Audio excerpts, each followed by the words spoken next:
Numeric string, அதாவது கொடுத்திருக்க ஸ்ட்ரிங்ல இருக்க எல்லா கேரக்டர்ஸுமே நம்பர்ஸ் தானா அப்படிங்கிறத எப்படி கண்டுபிடிக்கிறது, அதை தான் இப்போ பார்க்க போறோம். பேங்கிங்கோட ஓடிபி நமக்கு ஆத்தென்டிகேஷனுக்கு மெசேஜா ரிசீவ் ஆகும்போது அதுல இருக்க எல்லா கேரக்டர்ஸுமே நியூமரிக்கா மட்டும் தான் இருக்கணும். அதுல ஒரு ஆல்பபெட் இருந்தாலும் that is a wrong one.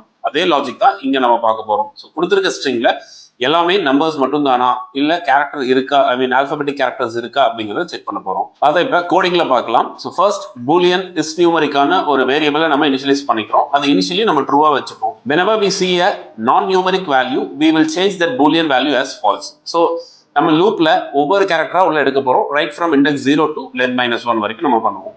எடுக்கிற ஒவ்வொரு கேரக்டருமே நியூமரிக்கா அப்படின்னு நம்ம செக் பண்ண போறோம். if it is numeric we'll skip it. if it is not numeric நம்ம பூலியன் வேல்யூ ஃபால்ஸ்னு மாத்திட்டு இமிடியேட்டா பிரேக் பண்ண போறோம். ஸோ பிகாஸ் அதுக்கப்புறம் எவ்வளோ கேரக்டர்ஸ் நமக்கு நியூமரிக்கா இருந்தாலும் சரி, ஆல்பபெட்டா இருந்தாலும் we don't need to consider it. So ஒன்று நான் நியூமரிக்கா இருந்தாலுமே we'll break the loop and we'll come out of it after changing the boolean value. Validation பண்ண இந்த லாஜிக் ரொம்ப முக்கியம்.